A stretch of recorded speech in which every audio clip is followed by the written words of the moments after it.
Pope Francis proposes universal basic income. Pope Francis proposed that the world adopt a universal basic wage in a letter published by the Vatican on April 12. Pope Francis wrote a letter to the World Meeting of Popular Movements, an organization that brings grassroots movements together with faith leaders all over the world. According to the Pope, a universal basic wage would acknowledge and dignify the noble, essential tasks, as well as achieve the ideal of no worker without rights. In his letter, the Pope mentioned the hardships many workers are probably facing due to the coronavirus pandemic lockdowns.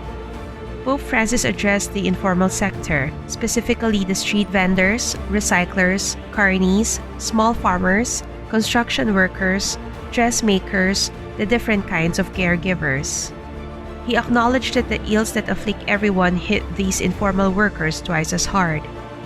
Business news site CNBC reported that the idea of a universal basic income has become more appealing as of late due to the lockdowns and social distancing efforts that have put millions out of work.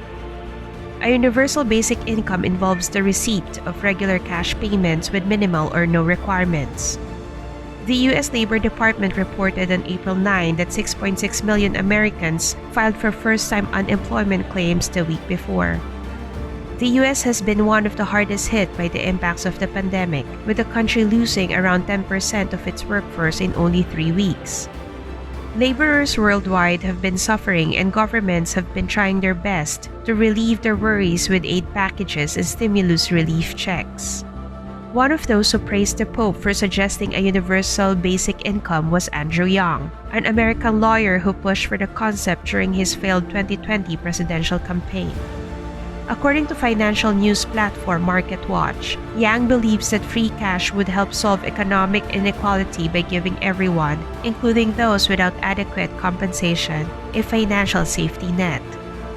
While a universal basic income is appealing and seems to be working during the pandemic, it may still be too expensive to implement in the long run. In his speech, Pope Francis said that he hopes the pandemic will free us from operating on automatic pilot and allow a humanist and ecological conversion. He called on everyone to place human life and dignity at the center instead of idolizing money.